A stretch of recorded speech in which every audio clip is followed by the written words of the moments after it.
श्रीमद कुबेर सर्वज्ञ गति परसे हो अचराचर जहाँ जहाँ परम गुरु प्रगट समीप नारायण निज दास जुग जुग महाजन वेद करण विज्ञान प्रकाश अन्याने देवो यादो विदधाति विश्वम् इच्छा क्रिया ज्ञान समन्वित सन है तो स्वतंत्र परमेश्वरो कर्तार माध्यम प्रणमाम्यहं तम् समस्त कल्याण गुणा करो यो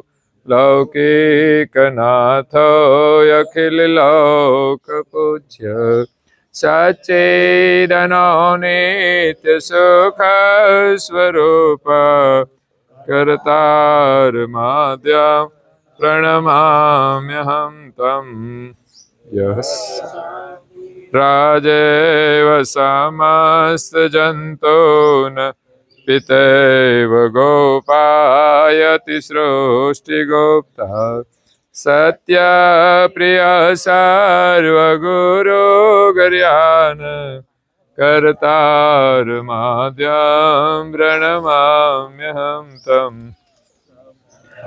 ससबन्ध विधि विधाय धर्मोपदेशं श्रुतिभिः करोति यो वारयत्येव जनान् धर्मात् कर्तार माध्यम प्रणमाम्यहं तम् अक्षरद्रष्टो रचनानुमेय सर्वज्ञ एका पुरुष पुराण देवासुरेणामृतारे प्रणव्य कर्तार माध्यम प्रणमाम्यहं तम् वात्सल्यवत्वा दथनेति मत्वाद सर्वे समाया सनपक्षपात योगस्य कर्म फलसदाता તમે ઉભા રહ્યા ના તમે બરાબર છે બે બેનો આવે જોડે જોડે આવો હાથ રાખો ખાલી એમ તમે પહેરાવો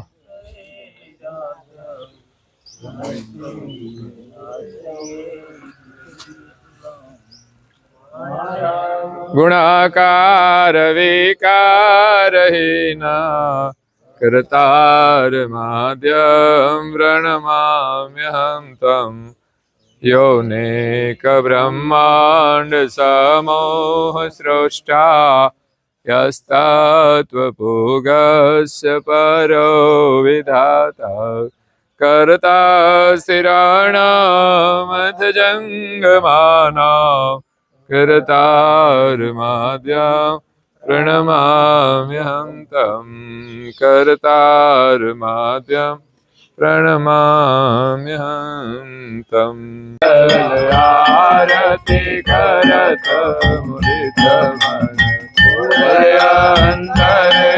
अंतरयानंद भरे आरति महाराज राज की मंगल मनोरथ भाव हरे अग्र कपूर सुगंध सुहावत अति एकादश्याग्न जरे आरती महाराज राज की मंगल मनोरथ हे बाल तिलक केसर गजराजे समर सिर पर छत्र धरे कौस्तुभ મણિયોર્તંતહિ શોભા નિજાનંદ ઘનશ્યામા રે આરતી મહારાજ રાજ મનોરથ ભાવ ભરે બજાવે ગુરુ તે પતિ પદ વાંચે લેવા તે લક્ષરયો મન સાચે સાચો સંબંધ સદા સુખકારી તન મન ધન ગુરુ પરવારી મિથ્યા પદ દેતા મહાપદ પાવે થઈ શરણે રહે ભક્તિ કે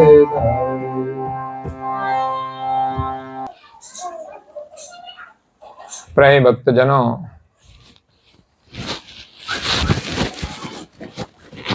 જ્ઞાન સંપ્રદાયના અધ્યસ્થાપક,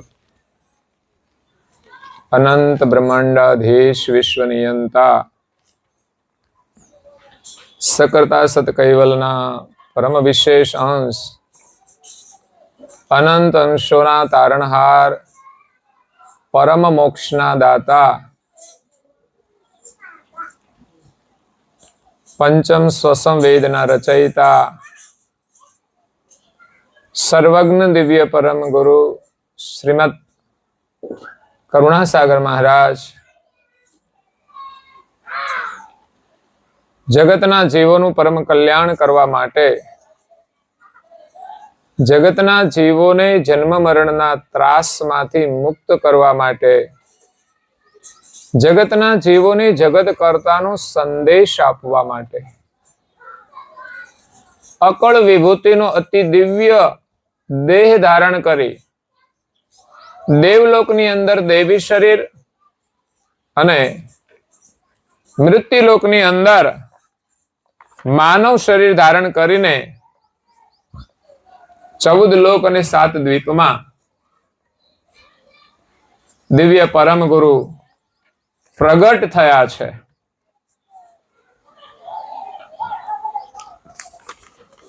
દિવ્ય પરમ ગુરુનું આપણે માત્ર જીવન ચરિત્ર જોઈએ તો પણ પરમ ગુરુની મહિમાનો ખ્યાલ આવે છે.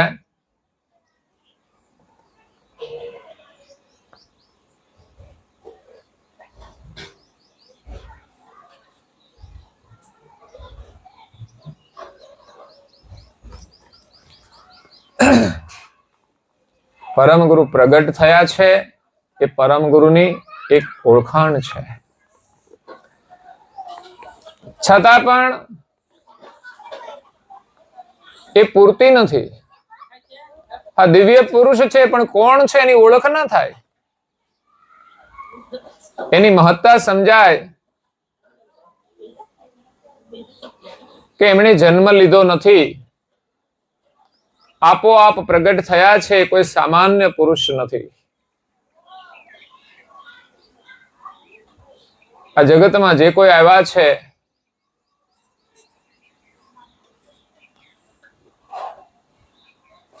એમને જન્મ લેવો પડે છે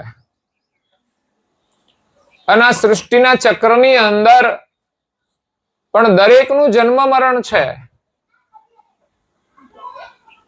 એક આદ્ય પુરુષ નિરંજન સિવાય પ્રકૃતિના પ્રદેશની અંદર દરેકને જન્મવું અને મરવું પડે છે.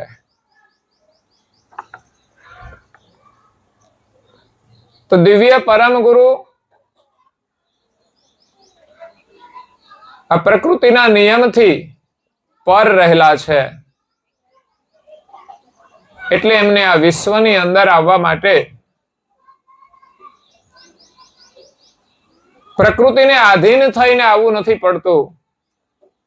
એ સ્વતંત્ર રીતે ચાહે તે અનુસાર, જરૂર હોય તે અનુસાર એ દિવ્ય દેહ ધારણ કરી અને પ્રગટ થાય છે. કોઈ જગ્યાએ બાલ સ્વરૂપ તો કોઈ જગ્યાએ અવધૂતના રૂપમાં દિવ્ય પરમ ગુરુ પ્રગટ થઈ અને જગત કર્તાનો સંદેશ આપ્યો છે.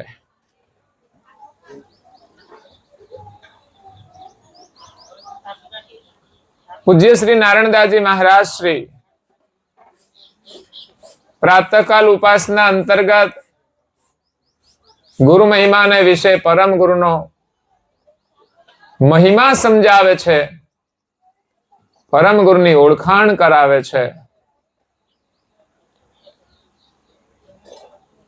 કે મનુષ્ય જીવન એ મોક્ષનો દરવાજો છે અને મોક્ષની પ્રાપ્તિ કરવા માટે દરેક મનુષ્ય ગુરુના શરણમાં જવું જોઈએ, જવું જરૂરી છે. માણસ ગમે તેટલો જ્ઞાની બની જાય, વિદ્વાન બની જાય, પણ જ્યાં સુધી એ ગુરુના શરણમાં જતો નથી ત્યાં સુધી એનામાં શરણાગતિનો ભાવ આવતો નથી. અને શરણાગતિનો ભાવ ન આવે ત્યાં સુધી જીવને એ જ્ઞાનનો અનુભવ થતો નથી, એ આનંદ મળતો નથી. એટલે ભક્તિના માર્ગમાં દાસ ભાવ હોવો જરૂરી છે અને એના માટે આ ગુરુ પરંપરા છે. એ સિવાય આ જીવ કોઈનું દાસપણું સ્વીકારી શકતો નથી, જરૂર પણ નથી. એક ગુરુનું શરણ સ્વીકારીને એની શરણાગતિ સ્વીકારી લે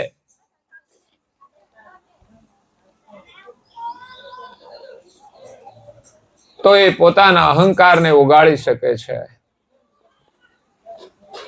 અહમને ઓગાળવા માટે દાસાતન ભાવ હોવો જરૂરી છે. એટલે દિવ્ય પરમ ગુરુ આ જગતની અંદર જગતના જીવોને ભવબંધનમાંથી છોડાવવા માટે આવ્યા છે. આગળ ઘણા મહાપુરુષોએ ભક્તિ કરીને આ બંધનમાંથી મુક્તિ મેળવી છે, પરંતુ એ નિજ કરતા જે સર્જનહાર છે ત્યાં સુધી નથી પહોંચી શક્યા. એટલે પરમ ગુરુને આવવું પડ્યું છે. જગતમાં ગુરુઓ તો છે, સદગુરુ છે, જે તારણહાર છે. ભજનમાં ગાયું છે ને, સતગુરુ તમે મારા તારણહાર, હરિ ગુરુ તમે મારા તારણહાર, આજ મારી રાખની અરજી રે પાવન ધણી સાંભળજો ગુરુજી હો જી. કારણ કે રાગ બનીને પ્રાર્થના કરવી પડશે.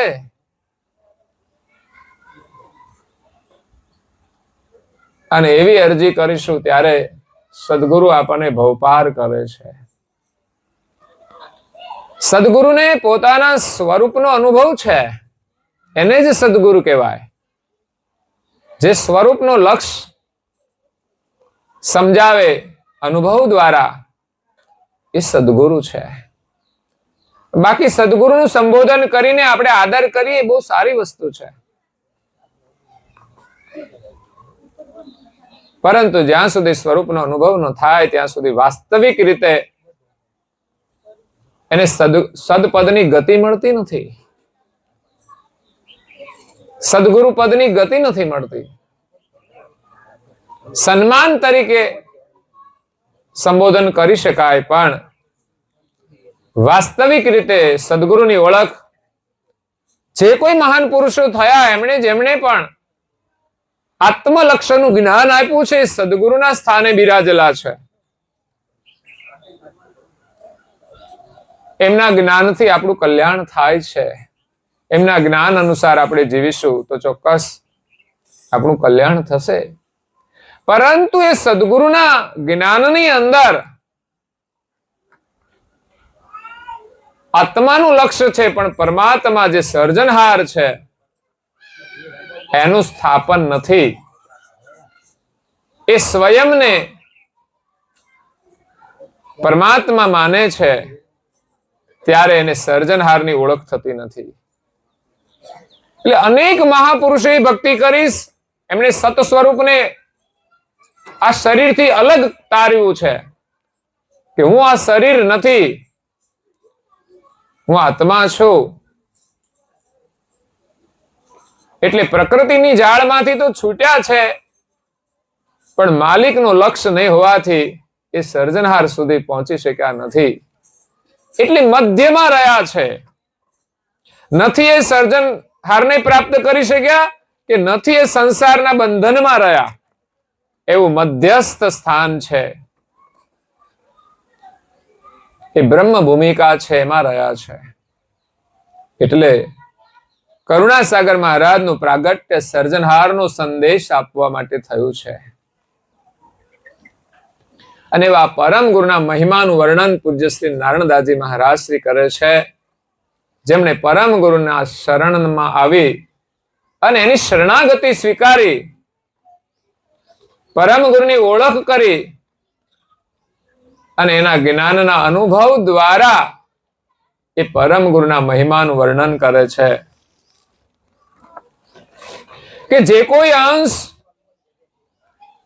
પરમ ગુરુના જ્ઞાન દ્વારા, એના લક્ષ્ય દ્વારા અંશ સ્વરૂપની ભક્તિ કરશે, એને જ સર્જનહારની ઓળખાણ થશે, સર્જનહારની પ્રાપ્તિ થશે. કારણ કે બ્રહ્મલક્ષની અંદર આપણે પોતાને બ્રહ્મ માનીએ તો પરમેશ્વર પણ બ્રહ્મ છે, તો ન તો આપણને પોતાના સ્વરૂપની પ્રાપ્તિ થાય છે, ન તો વિશ્વના સર્જનહારની પ્રાપ્તિ થાય છે. એટલે બ્રહ્મલક્ષની અંદર પોતાના સ્વરૂપનો અનુભવ નથી, સ્વરૂપથી અજાણ છે.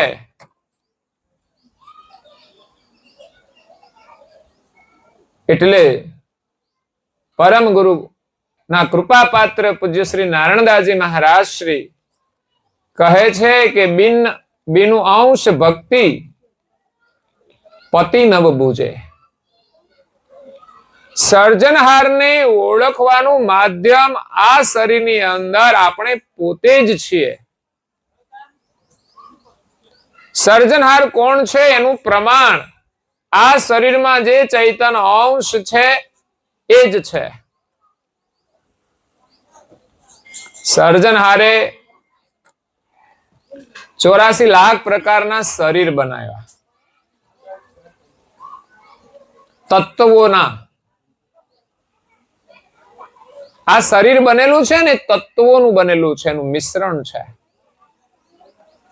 જેમ વાસણ બને ને, વાસણ પેલા આપણે માટીના વાસણ હતા, અત્યારે ધાતુના છે, પણ એ આખર બધાય પૃથ્વીના જ છે. બધી ધાતુ પૃથ્વીમાંથી જ આવે છે, માટી પણ પૃથ્વી છે. એની અંદર 5 તત્વોનું મિશ્રણ છે. પૃથ્વી છે, જળ પણ છે, અગ્નિ પણ છે, વાયુ પણ છે અને પોલાણ એટલે આકાશ પણ છે. અને એ સિવાય પણ કરતા માલિકે બીજા તત્વો મૂક્યા છે. નહીં તો ખાલી 5 તત્વોનું આ શરીર બને તો એ પછી કામ કેવી રીતે કરે? ખાલી ખોખું બની ગયું. એની અંદર ચૈતન્ય આવે તો પછી કામ કેવી રીતે કરે? કોઈ ટીવી હોય ને, ટીવી માત્ર બહારનું બોક્સ જ નથી હોતું, બોક્સની અંદર ઘણી બધી સર્કિટો હોય છે. ખાલી બોક્સ બનાવીને મૂકી દે અને પછી વાયર લગાડીને ચાલુ કરે તો થાય ખરું? એમ આ શરીર બનાવી દીધું. ગાય, ભેંસ, બળદ કે મનુષ્ય, કોઈ પણ પશુ પંખી કે આ વૃક્ષ છે, એ માત્ર બહારથી દેખાતું જ શરીર નથી, એની અંદર તત્વોનું મિશ્રણ કરેલું છે. એટલે ક્રિયા થાય છે એની અંદર. ઝાડ હોય તો ઝાડના પ્રમાણમાં એ ધીમે ધીમે મોટું થાય છે, પછી એને પાંદડા લાગે છે, પછી એને ફૂલ લાગે છે, એને ફળ લાગે છે. કોઈ ફૂલ વગરના પણ છે, કોઈ ફળ વગરના પણ છે. આપણને એમ થાય કે ભગવાને ફૂલ વગરના બનાવ્યા તો હાવ નકામા નહીં? ફળ વગરના ઝાડ છે તો એ નકામા નહીં? ના, નકામા નથી. એવું નથી કે જેમાં ફૂલ આવે એ જ કામ નહીં, આપણા માટે કામ ના હોય. પરંતુ ફૂલ નથી લાગતા તો એ નકામા નથી. એની અંદર જે રસ હોય છે, એની અંદર જે ગુણ હોય છે, એ સમાજ માટે ઉપયોગી હોય છે, ઔષધિ હોય છે. એટલું જ નહીં, ફળ ફૂલ ના આપે પણ ખાલી ઝાડ ઉભું રહે ને તોય છાંયો આપે છે. એટલે સર્જનહારે કોઈ વસ્તુ બિનજરૂરી બનાવી જ નથી. ફૂલ લાગે તો એનોય આપણે ઉપયોગ કરીએ છીએ. એવું નહીં કે માત્ર પૂજામાં જ વપરાય છે. ઘણા બધા પતંગિયાઓ એમાંથી રસ લેતા હોય છે. મધમાખીઓ એમાંથી જ રસ લઈને મધ બનાવે છે. ભગવાનની કેટલી અદ્ભુત રચના છે. એટલે આ શરીરો છે ખાલી ખોખા નથી, એની અંદર તત્વોની ગોઠવણ કરી છે જુદા જુદા.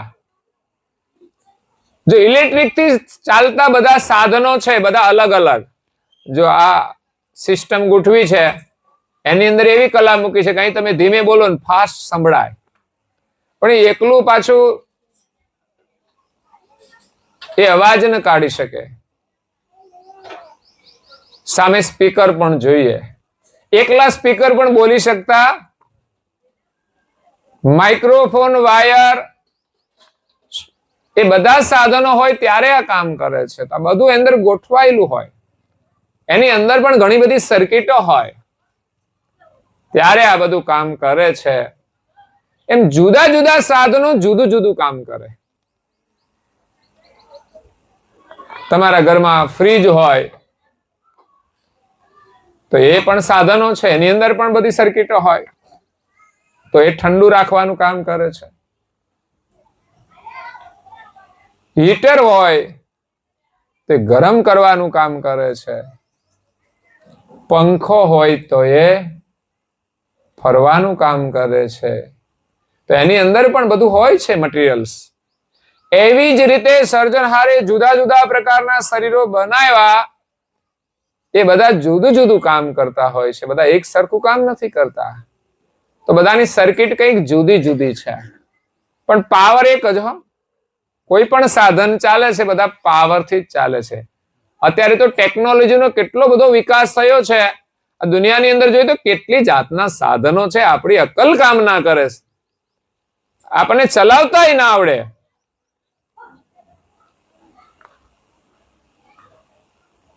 ફોર વ્હીલ છે તો એ માત્ર કઈ બોડી થોડી છે, ઘણી બધી પડી હોય છે ભંગારમાં, પણ એ ચાલતી નથી. અરે સારી ગાડી હોય તો પણ એની અંદર કેટલું બધું સાધન હોય છે, એમાંથી એક ખરાબ થઈ જાય ને તોય નથી ચાલતું. એના જેવું જ આપણું શરીર છે. હા,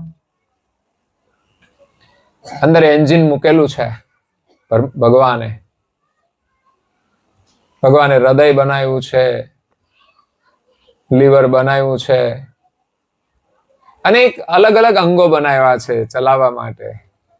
એમાં એક ના હોય તો ના ચાલે, પણ એક થોડું બગડે ને તોય નથી ચાલતું. સહેજ બગડી જાય, ખાલી એકાદી નસ છે ને ચાલતી બંધ થઈ જાય ને તોય બધું ડેમેજ થઈ જાય છે. એક લોહીની નળી છે ને થોડી બ્લોકેજ થાય છે ને તોય મુંજારો આવવા માંડે છે. એમાંય બધું વિજ્ઞાન કેટલું બધું આગળ વધ્યું છે. આજે ડોક્ટરો અને વૈજ્ઞાનિકો એ પાતળી પાતળી નસો હોય એની અંદર બલૂન મૂકે. બોલો, એટલે બહાર વાળું મોટું નહીં પણ એને બલૂન કહે છે, નાનું એવું અંદર જાય. કેટલી બધી વિવિધતા છે. તો સર્જનહારે આ શરીર બનાવ્યું છે તત્વોનું. 72 તત્વો છે અને એમાં એને જુદી જુદી રીતે મિશ્રણ કર્યા. માણસ બનાવવા માટેની પ્રક્રિયા જુદી કરી, બળદ બનાવવાની પ્રક્રિયા જુદી કરી, તો એનો બળદ બને છે. એક નમૂનો પેલો બનાવ્યો, પછી તો એકમાંથી એક બન્યા જ કરે. એ વ્યવસ્થા માલિકની છે, કોઈ દેવોની નથી. દરેક ઘાટ જે જુદા જુદા છે એમાંથી એના જેવા બીજા શરીર બને છે. ગાયમાંથી ગાય બને, ગાયમાંથી ભેંસ ના બને. એમ દરેક જીવ જંતુ મચ્છર થી માંડીને એમાંય પાછી જુદી જુદી જાત હો. અમુક મચ્છર નાના હોય, અમુક મચ્છર બહુ મોટા હોય.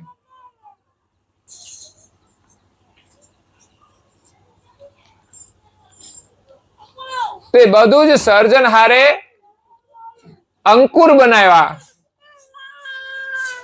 એ અંકુરોના બનાવનાર જે છે એક સર્જનહાર છે. એમાં બધા દેવો પણ આવી જાય છે. દેવોના અંકુર પણ માલિકે બનાવ્યા છે. એના પણ શરીરો છે, એ પણ જન્મે છે અને એ પણ શરીર છોડીને બીજું શરીર ધારણ કરે છે. આ રહેશે અંતરિક્ષમાં, જેનું આયુષ્ય કરોડો વર્ષનું હોય છે, પરંતુ એનું જન્મ અને મૃત્યુ તો છે જ. એક માત્ર વિશ્વના સર્જનહાર, જેના શુદ્ધ સંકલ્પથી આ જગતનું સર્જન થયું છે, એ અજર અમર અને અવિનાશી છે. આમ જોઈએ ને તો આપણે પણ અજર અમર જ છીએ.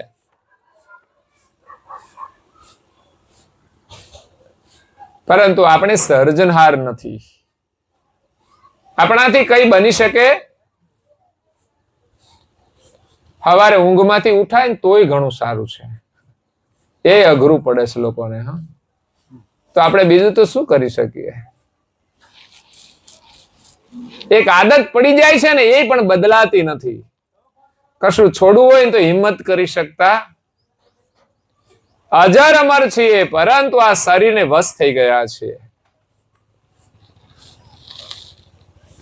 એટલે તત્વોનું શરીર બનાવ્યું, એમાં સર્જનહારે ક્રિયાવૃત્તિથી જુદા જુદા શરીર બનાવ્યા. પછી એને બ્રહ્મનું પોષણ આપ્યું, સજીવન વૃત્તિનું પોષણ આપ્યું.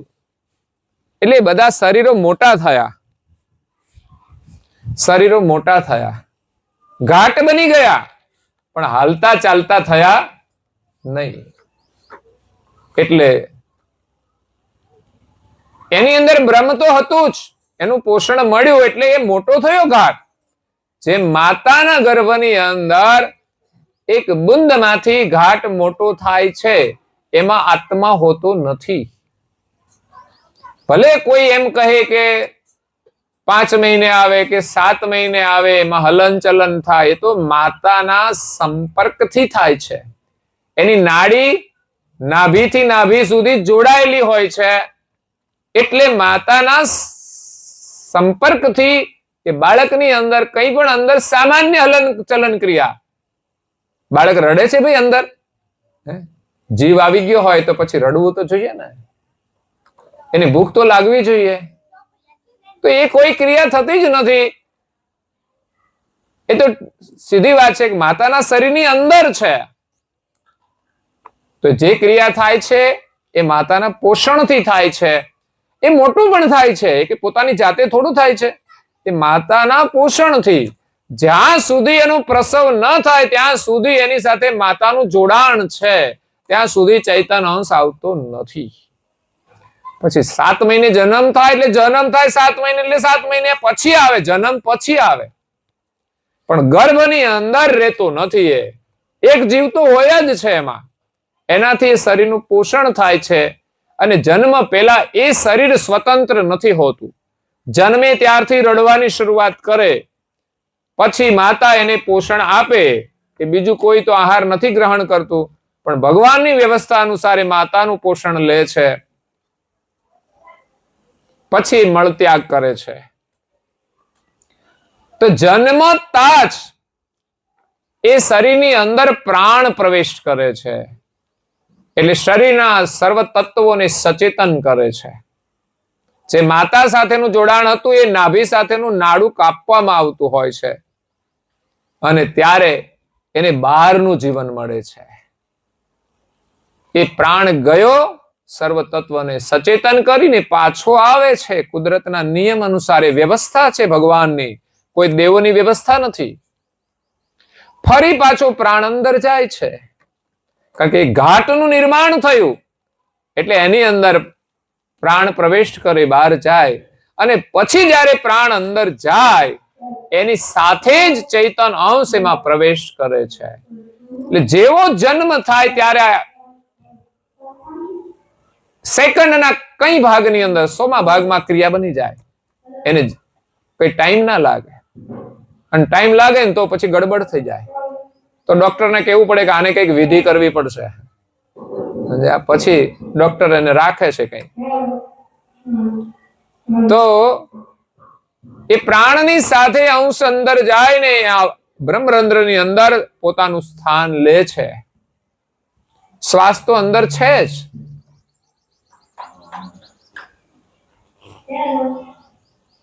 પરંતુ જ્યાં સુધી ચૈતન અંશ જે જાણ વાળો પોતાની જાણ દ્વારા આ શરીરને ચલાવે છે એ ન આવે ત્યાં સુધી પ્રાણ માત્ર શરીરને ચેતન કરી શકતો નથી.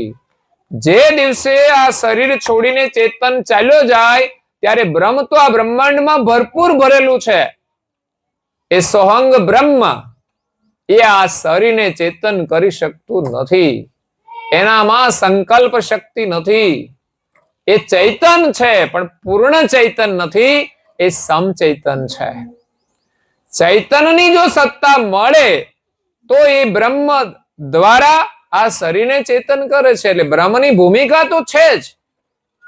બ્રહ્મ વગર અંશ એકલો આ શરીરને ચલાવી શકતો નથી. કારણ કે અંશ પોતે પૂર્ણ ચેતન છે, તો પોતાની દ્રષ્ટિથી આ શરીરને ચેતન કરી શકે, પણ એકલા અંશથી પણ આ શરીર ચેતન થતું નથી. કારણ કે આ શરીરની અંદર જે ગોઠવણ કરી છે વાયરિંગ, એ ત્યાં સુધી ચેતના કેવી રીતે જાય? એ બ્રહ્મ સિવાય જઈ શકતી નથી. બ્રહ્મ વ્યાપક છે, એટલે સોહંગ પ્રણવ એ તત્વોથી પર છે, એનું જીવન મળે છે. અને ઓહંગ પ્રણવ આ શરીરમાં નાભીથી શરૂ થાય અને આ બધા શરીરના તત્વો સાથેનું વાયરિંગ છે. એટલે અંશની દ્રષ્ટિ પડે બ્રહ્મરંધ્રમાં રહીને એટલે પ્રાણ ચેતન થાય છે. એ ઓહંગ પ્રણવ નાભીથી ચાલે છે, એ આખા શરીરને ચેતન કરે. એટલે અંશને બધી જગ્યાએ જવું નથી પડતું, એ તો પોતાના સ્થાને પોતાના સ્વરૂપે બિરાજે છે. હા, એને પોતાના સ્વરૂપનું ભાન નથી, પણ છતાંય પોતાનો જે કઈ સ્વરૂપ છે કે એની દ્રષ્ટિથી આ શરીર ચેતન થાય, એ ક્રિયા તો થાય છે. એને પોતાને ખુદને ખબર નથી. આપણે આ શરીરમાં છીએ, આપણને ક્યાં ખબર છે આપણે ક્યાં બેસીને આ શરીરને ચલાવીએ છીએ? આપણે તો એ જાણી ભૂલી ગયા છે. શરીરને આધીન થઈને ચાલીએ છીએ, ક્યારે છૂટી જશે એ પણ ખબર નથી. એટલે તત્વોના તમામ શરીરો છે, 84 લાખ પ્રકારના, પછી એનાથી વિશેષ દૈવી શરીરો, એ પણ આ જ રીતે કામ કરે છે, પણ એના અંશ વિશેષ ગતિવાળા છે, આપણા જેવા નથી સામાન્ય. અને એના શરીર પણ વિશેષ ગતિવાળા છે, એટલે દિવ્ય કાર્યો કરી શકે છે. પણ આ બધાનું સર્જન કરનાર સર્જનાર એક એ આ જગતથી ન્યારા છે. એ ક્યારેય આ જગતમાં શરીર ધારણ કરીને આવતા જ નથી, એટલે એ દેહધારી નથી. જગતમાં જે માન્યતાઓ છે એની અંદર થોડી ભૂલો રહેલી છે, એટલે વિશ્વના સર્જનાર અજાણ રહ્યા છે.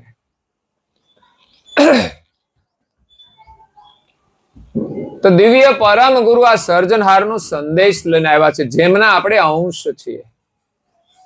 અને આ શરીરને આપણે ચેતન કરીએ છીએ.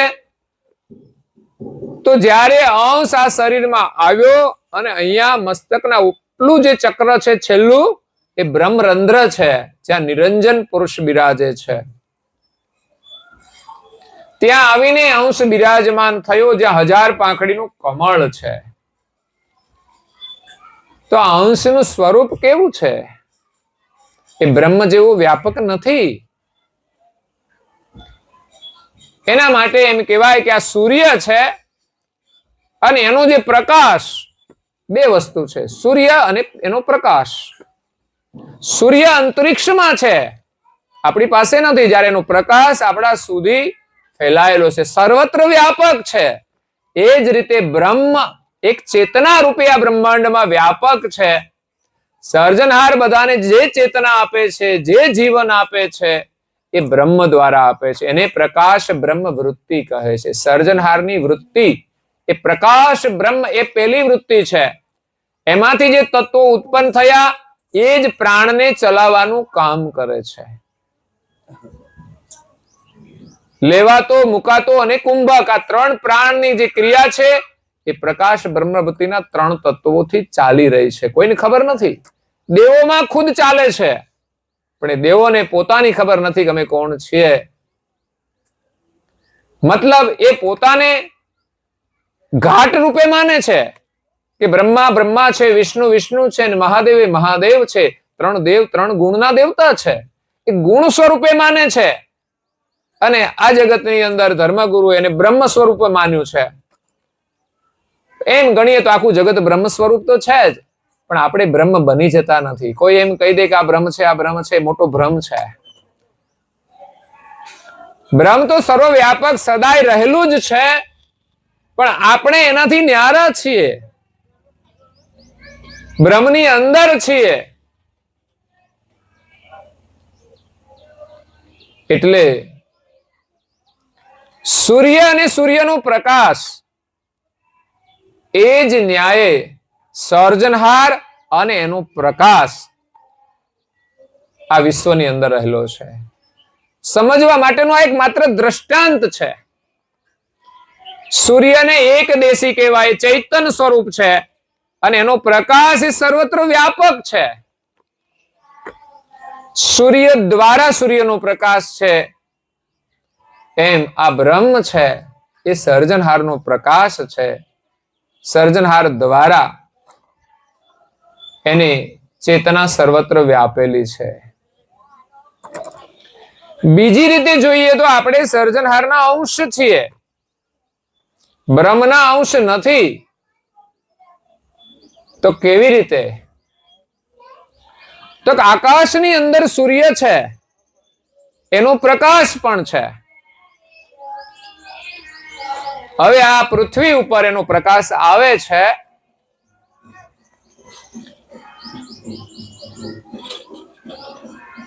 તો તમે નાના નાના વાસણ આ એક પાણીથી ભરી અને રાખો. જો પાણી ના હોય તો એ પાત્રની અંદર સૂર્યનું પ્રતિબિંબ નથી પડતું, પરંતુ પાત્રની અંદર જો પાણી ભરેલું હોય તો એમાં સૂર્યનું પ્રતિબિંબ પડે છે. સૂર્યના જેવું જ હોય છે, પણ એમાં સૂર્ય હોતો નથી. જે સૂર્યના કિરણો દ્વારા જળની ઉત્પત્તિ થાય છે ને એ જળથી જમીન ઉપર વર્ષા થાય ને નવા નવા વૃક્ષો ઉત્પન્ન થાય, એ કાર્ય આ પાત્રમાં રહેલા સૂર્યથી થશે ભાઈ? નહીં થાય. સૂર્ય દેખાય છે તો અંતરિક્ષમાં સૂર્ય એક સ્થાને છે. હા, એ એના નિયમ અનુસાર ગતિ કરે છે, પણ આ તો એક દ્રષ્ટાંત સૂર્ય અને સૂર્યનો પ્રકાશ એટલા માટે લેવાનું છે. તો એ સૂર્યનું પ્રતિબિંબ આ પૃથ્વી પર રહેલા વાસણની અંદર જે પાણી ભરેલું છે એમાં પડે છે. એમાં સૂર્યના જેટલી દાહક શક્તિ હોતી નથી. એવી જ રીતે આ શરીર રૂપી પાત્ર છે અને એની અંદર પ્રણવ રૂપી પાણી છે, એની અંદર સર્જનહારના અંશનું પ્રતિબિંબ છે. એટલે બિંબવત છે, વ્યાપક નથી. સ્વરૂપ વાળો છે, આકાર વાળો નથી. એનું પોતાનું સ્વરૂપ ચૈતન છે, એટલે એને આપણે આ શરીરની દ્રષ્ટિએ નથી જોઈ શકતા, પણ સ્વરૂપની દ્રષ્ટિએ અનુભવી શકીએ છીએ. એ બ્રહ્મના જેવો વ્યાપક નથી, નિરાકાર નથી, એ સ્વરૂપાકાર છે. આકાર વાળો માત્ર નથી. આકાર તો આપણી આંખો એ દેખાય ને આકાર કહેવાય, પણ સ્વરૂપ એ રૂપ જે છે એ આકાર વાળું નથી, એ સ્વનું રૂપ છે. એ નિરાકાર નથી, આકાર નથી, એ સ્વરૂપાકાર છે, મધ્યમાં. એને સમજવા માટે ગુરુ મહારાજે દાખલા આપ્યા છે કે રૂપ વાળું નહીં અને અરૂપે નહીં. એવું શું વળી? સર્જનહાર નથી રૂપવાળા, નથી અરૂપ. અરૂપ તો બ્રહ્મ છે, એ તો કંઈ જ નથી. જેનું કોઈ રૂપ નથી એ કંઈ જ નથી. શૂન્ય પણ અરૂપ છે, બ્રહ્મ પણ અરૂપ છે, સર્જનહાર સ્વરૂપ વાળા છે. દર્શન કરવા માટે આપણી ચૈતન્યની દ્રષ્ટિથી થાય છે, તે સ્વરૂપ વાળા છે. તો એમણે દાખલો આપ્યો છે કે એક પડદા ઉપર પિક્ચર દેખાય છે આપણને. પેલાની ફિલ્મો છે, આજે પણ થિયેટરમાં પડદા હોય છે અને એના ઉપર ચિત્ર દેખાય છે. હવે આ ચિત્ર છે નથી આકાર વાળું કે નથી નિરાકાર. યાદ રાખજો, આકાર વાળું હોય તો એની અંદર આગ લાગે છે, તો આગ લાગે તો પડદો બળી જ જાય ને, એટલે વાસ્તવિક આકાર કહેવાય. પણ નિરાકાર પણ ન કહેવાય, કારણ કે આપણને દેખાય છે, પાછું બધું દેખાય છે, તો એને નિરાકાર કેવી રીતે કહેવું? આકાર વાળું કહીએ તો એમાં જે બધા માણસો છે ત્યાં કોઈ હોતા નથી, કંઈ પણ થતું નથી. વરસાદ આવે તો પડદો ભીંજાતો નથી, આગ લાગે તો બળતો નથી, પણ એક દ્રશ્ય દેખાય છે. એ આકાર વાળું પણ નથી અને નિરાકાર પણ નથી. એમ સર્જનહારને સમજવા માટે એ આકાર વાળાય નથી. નહીં તો પ્રશ્ન થાય, આકાર વાળું ના હોય તો નિરાકાર હોય, નિરાકાર ના હોય તો આકાર હોય. પણ ના, મધ્ય સ્વરૂપ પણ એક છે, જેના દ્વારા આકાર અને નિરાકાર બંને જ અસ્તિત્વમાં છે. નિરાકાર બ્રહ્મ પણ એ સ્વરૂપના માધ્યમથી અસ્તિત્વ છે, નહીં તો એ નથી તો શૂન્ય છે બધું.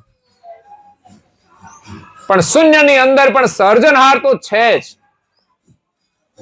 એ ચૈતન્ય સ્વરૂપે એકલા જ બિરાજેલા છે અને એ એવા સજાણ જાણવાળા છે કે પોતે સંકલ્પ કરી અને આ સૃષ્ટિનું સર્જન કરે છે અને પોતાની મહાદ સજાણ જાણ દ્વારા વિરાટ વિશ્વનું એ અવલોકન કરે છે, એ બધું જાણે છે અને એનું ધ્યાન રાખે છે.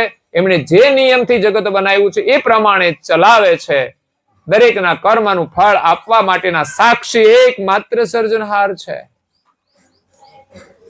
એટલે ગમે ત્યારે આપણને કર્મનું ફળ મળે છે. તો એ સર્જનહાર અંતરિક્ષમાં છે અને અહીંયા જે નાના નાના શરીરો છે ને એની અંદર પ્રતિબિંબ રૂપે અંશ આવેલો છે.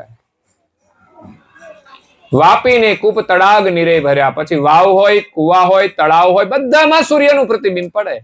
જ્યાં પાણી હોય ત્યાં પણ એ પાણી વગર ક્યાંય પડતું નથી. બહારનો સૂર્ય એ ગતિ કરે છે, પણ અંદરનો સૂર્ય ગતિ નથી કરતો. બહારના સૂર્યથી બધું નવસર્જન થાય છે, અંદરનો નથી કરી શકતો. એમ આપણે કંઈ નવું નથી કરી શકતા. આપણે માત્ર બિંબ રૂપે આ શરીરને ચલાવીએ છીએ. ત્યારે અંશની દ્રષ્ટિ પ્રાણ ઉપર પડે તો એ ચેતન થાય છે, પણ માલિક જો બહારના પ્રણવથી શ્વાસ ન આપે તો આ ચૈતન અહીંયા રહી શકતો. એટલે મૂળ દોરી તો પાછી માલિકના હાથમાં છે. પાછો અંશ મન ફાવે તેમ ના કરી શકે. હા, એને સ્વતંત્રતા આપી છે આ શરીરમાં રહીને, તું સારું કામ કર તો તને આનંદ મળશે, એટલી સ્વતંત્રતા છે. તારે હું ખાવું, શું પીવું, શું જોવું, શું બોલવું એ સ્વતંત્ર છે. પણ પરમ કર્તા માલિકની સત્તા સિવાય એ 5 મિનિટ પણ રહી શકતો નથી. શ્વાસ બંધ કરો એટલે આપણે જીવી શકતા નથી. તો પ્રાણી, પશુ, પંખી, વૃક્ષ બધા જ શ્વાસ લે છે. આપણે માણસ જ લઈએ છીએ એવું નહીં, બધા શ્વાસ લે છે. એટલે સર્જનહારનો જે અંશ આપણે પોતે એનો આપણે અનુભવ કરવાનો છે, એની ઓળખાણ કરવાની છે, એ અંશ ભક્તિ છે.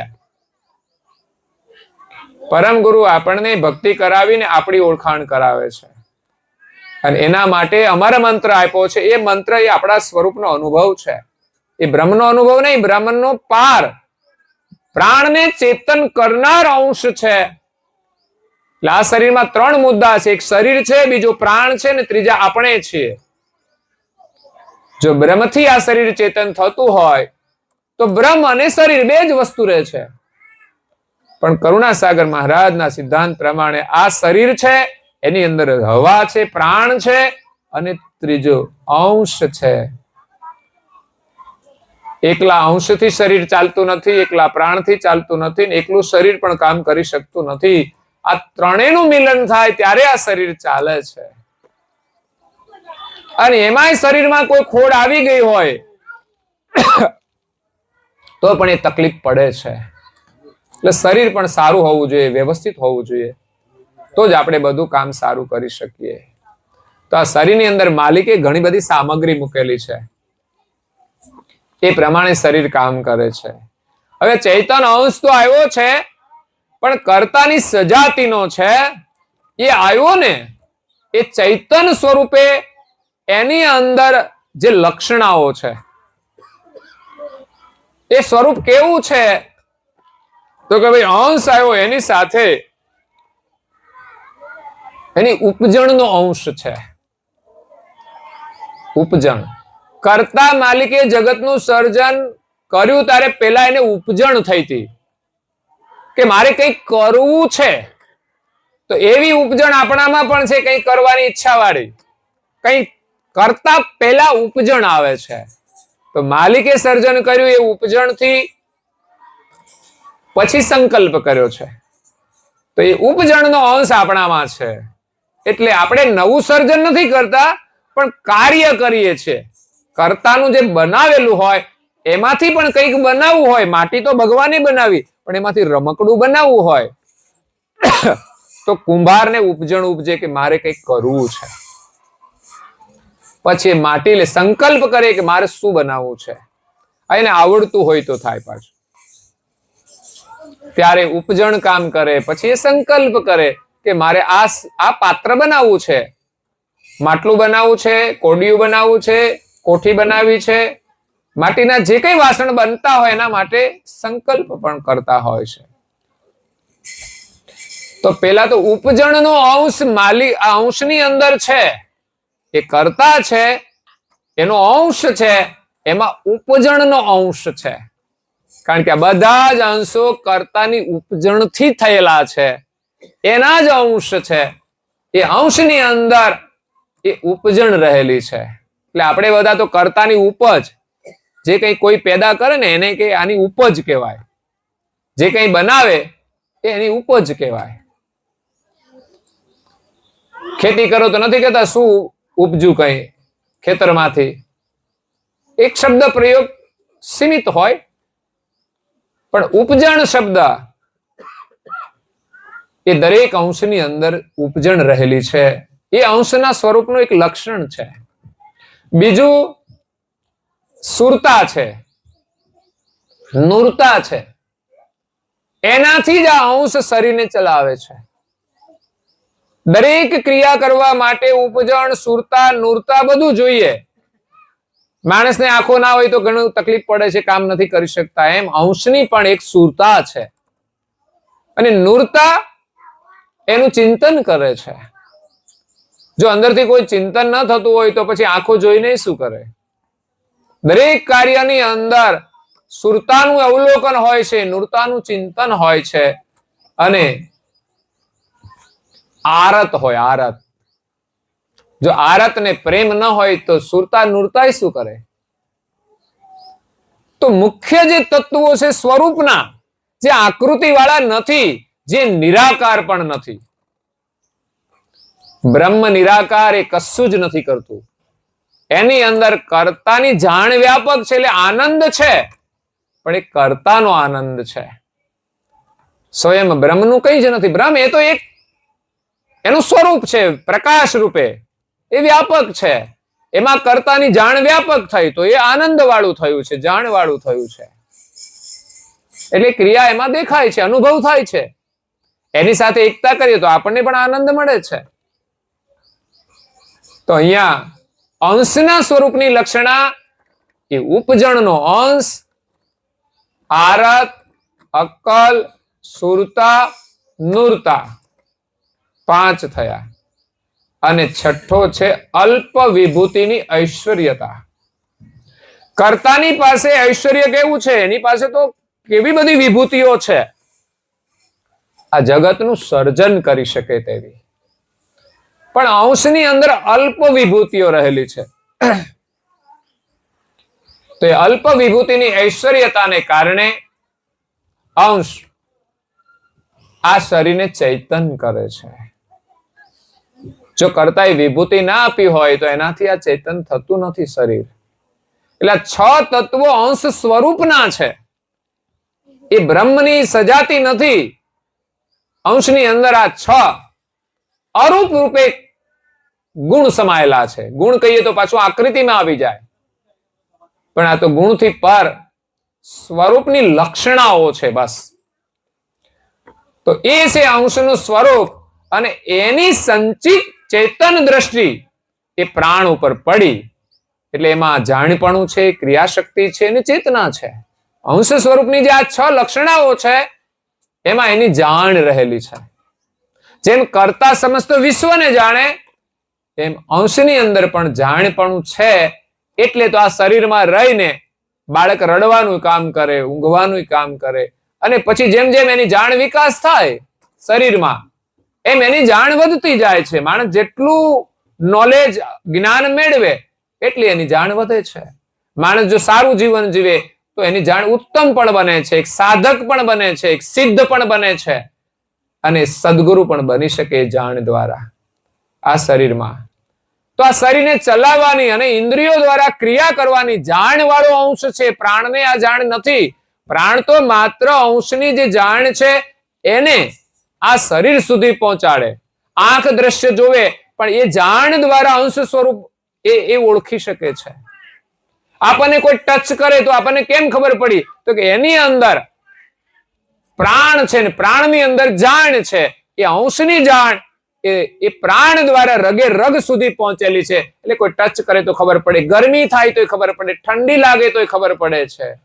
તો આ જાણપણું અંશનું છે. એટલે આ શરીરમાં રહીને બધું જાણીને ક્રિયા કરે છે. ક્રિયા શક્તિ છે. ક્રિયા આ શરીર જે હલન ચલન આદિ અંદર જે ક્રિયા થાય છે, બહારની ક્રિયા, એ બધું ક્રિયા શક્તિ હોય તો થાય, નહીં તો થતું. ઘણા બધા સાધનો પણ છે એમાં પાવર જાય ને તરત ચાલતું થાય છે. એ ક્રિયા કરે ને તો હાથ ઊંચો ના થાય સાહેબ, ક્યાંક બગડી જાય છે ને અંદરથી તો હાથ પછી કામ કરતો બંધ થઈ જાય છે. આપણે કરવું હોય તો ના થાય, પગ ઊંચો ના થાય. આ શરીર ક્રિયા કરે છે. એ કોણ કરાવે છે? શરીરમાં તો કઈ જ્ઞાન છે નહીં, શરીરમાં કોઈ તાકાત નથી. તો પ્રાણ એકલો પણ આ શરીરને ચલાવી શકતો નથી. પ્રાણ તો હોય છે જ એમાં.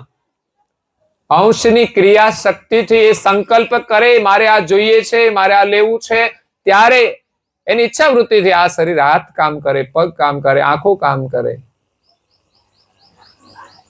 તો આંખો પટપટ થાય છે ને એની ક્રિયા શક્તિથી જ ચાલે છે. કાન સાંભળે છે, ક્રિયા શક્તિથી સાંભળે છે. તો જાણપણું, ક્રિયા શક્તિ અને ચેતના, આખા શરીરમાં જે ચેતના રહેલી છે અંશની પોતાની ચેતના છે. એ ચેતનતાને લઈને એની દ્રષ્ટિ પ્રાણ ઉપર પડી તો સીધો પ્રાણ ચેતન થઈ ગયો. એક વીજળીનો વાયર હોય છે અને વીજળીના વાયરની અંદર, તારની અંદર એક પાવર હોય છે. હવે તમે માનો કે વાયર ખુલ્લો હોય કે દેખાય છે પાવર? ભાઈ નહીં દેખાતો. તો સોહંગ પ્રણવ છે, એની અંદર આ ચેતના અંશની, પ્રાણની અંદર ચેતના એ આખા શરીરમાં વ્યાપક છે, દેખાતી નથી. એની અંદર જાણ પણ હોય છે. એટલે જાણ કદાચ ન હોય, માનો કે અવસ્થા લાગુ થઈ જાય નિંદ્રા, તો એને જાણ નથી હોતી, સમેટાઈ જાય. પણ એની જે ચેતના છે એ તો અવિરત ચાલુ જ રહે છે. ઊંઘમાં પણ એનું જોડાણ છે. તો અદ્ભુત આ રચના કરી છે. એમાં સ્વરૂપને ઓળખવું ને એ કોઈ સાધારણ કામ નથી. કોઈ પણ સિદ્ધ પુરુષ સાધના કરે ને તોય અનુભવ ના થાય. પણ એ ગતિના જો ગુરુ મળે ને અને એ જ્ઞાનનો લક્ષ્ય આપે કે આ શરીરમાં આ બનાવ્યું છે જે રીતે, એ રીતે જ જ્ઞાન આપે તો જ ખબર પડે. આજે વૈજ્ઞાનિકો બધી વસ્તુઓ બનાવે છે તો વસ્તુ કેવી રીતે બનાવેલી છે એનું એક નોલેજ હોય છે, અને એનું કોઈ સ્ટડી કરે ને તો ખબર પડે કે આ સાધન કેવી રીતે બન્યું છે. અને એ સ્ટડી કરે તો જ એને એ સર્વિસ કરી શકે છે. બાકી બધા ચલાવી શકે. ચલાવવાનું નોલેજ તો હોવું જોઈએ. નહીં તો આ દુનિયામાં શરીર મળ્યા છે, ક્યાં કોઈને હલાવતા જ આવડે છે? બધા ગોથા ખાય છે, એ ચલાવતા નથી આવડતું. બનાવેલું કેમ છે તો ખબર પડતી નથી. પણ માણસે કેમ જીવવું જોઈએ, કેવી રીતે આ ચલાવવું જોઈએ, આની અંદર શું નાખવું જોઈએ, ક્યારે આરામ કરવું જોઈએ, તો એ થોડા લક્ષણો હોય ને તોય માણસ સુખી રહે. પણ છતાંય બગડે તો આપણે એને રિપેર કરી શકતા, તો ડોક્ટર પાસે જવું પડે છે, કારણ કે એને સ્ટડી કર્યું. ક્યાંક ડોક્ટરની પણ મર્યાદાઓ આવી જાય છે. ડોક્ટરને બધી ખબર નથી હોતી. એને તો જે સ્ટડી કર્યું છે તે અનુસાર એમ કે મને પેટમાં દુખે છે એટલે એને સ્ટડી કર્યું કે આ પેટમાં દુખવાની આટલી આટલી દવાઓ છે. એ રિસર્ચ તો પાછા વૈજ્ઞાનિકોએ કર્યું છે, ડોક્ટરોએ નથી કર્યું. ડોક્ટરોને એમાં વિશ્વાસ હોય છે અને પાછું એ જ વિજ્ઞાન અનુસાર એની કંપની હોય ફાર્મસી, એ દવાઓ બનાવતી હોય છે, તો એ પ્રમાણેની એ દવા આપતા હોય છે. એ પણ સર્ટિફિકેટ વાળી હોય છે. નહીં તો દવા તો બધા બનાવી નાખે નામની, કે આ માથાની નાની નાની બધું લખી, પણ ના, એના માટે પણ સર્ટિફિકેટો હોય છે કે એને લેબની અંદર તપાસ કરે ને એની અંદર પરફેક્ટ હોય, એને માન્યતા મળે ત્યારે જે દવા યોગ્ય ગણાય. નહીં તો ડોક્ટરો ખોટા પડે, કારણ કે ભણ્યા છે અને એ સીધી લખી દે દવાઓ તો ઊંધી પડે. ગમે તેની દવા ચાલે નહીં, એ બધું મળવું જોઈએ. તો ડોક્ટર માત્ર ડોક્ટરનું કામ કરે, વૈજ્ઞાનિક એનું કામ કરે. એટલે એમણે જે કંઈ નવું બનાવ્યું છે એને બધી ખબર હોય કયા સિદ્ધાંતથી બનાવ્યું છે, એને નવું સંશોધન કર્યું છે, છતાં પણ એ ભગવાનનું જે બનાવેલું છે ને એની અંદર કર્યું છે બધું. એ પોતાનું એમાં કશું હોતું નથી, પણ પોતાની બુદ્ધિથી એમણે સંશોધન કર્યું છે. જ્યારે માલિકે આ જગત બનાવ્યું છે એનું નોલેજ જે પ્રમાણે બનાવ્યું હોય એ કોઈ આપે તો આપણને આ શરીરની ખબર પડે અને આ શરીરને ચલાવનાર આપણે કોણ છે એની ખબર પડે. એટલે પરમ ગુરુ અહીંયા કૈવલ્યનો લક્ષ્ય લઈને આવ્યા છે, સ્વરૂપનો લક્ષ્ય લઈને આવ્યા છે. નિજ લક્ષ્ય કહેવાય, નિજ. પ્રભાત પદ 2 ની અંદર પરમ ગુરુ કહે છે, નવલા હે મોડા ગાતે રતિપતિ નિમતે માયાનો સ્વાર્થી વર્ણમુખી કહે કુવેર નિજ લક્ષ્ય ભજન વિના કોઈ નર જગત મેં હોય ન સુખી. હે શું કહીએ જંતને ઓળખ્યા નહીં કંથને, સેવ્યા નહીં સંતને માન મૂકી. આ જગતના જીવોને શું કેવું, શું કહીએ જંતને, ઓળખ્યા નહીં કંથને. કેવી રીતે ઓળખી શકે? સેવ્યા નહીં સંતને. કોઈ એવા અનુભવી સંતની સેવા ન કરી, એનું સાનિધ્ય ન મેળવ્યું, એનું જ્ઞાન ન સાંભળ્યું, તો માલિક મળે કેવી રીતે? કઈ બજારમાં ગમે ત્યાંથી એ માલિકનું જ્ઞાન મળતું નથી. દુનિયા તો ગમે ત્યાંથી જે સારું લાગે ત્યાં બેસી જાય છે વિશ્વાસ રાખીને, ત્યાં એને એ જ્ઞાન નથી મળતું. હા, એને જે કઈ એની પાસે હોય એ આપતા હોય છે, એટલું કામ થાય એનું. એટલે નવ લહે મૂળ ગતિ. આ જગતની જે રચના છે એની મૂળ ગતિ જ્યાં સુધી ન જાણે, રતિ પતિની મતિ. રતિ પ્રેમ, પતિ સર્જનહાર અને મતિ એ જ્ઞાન.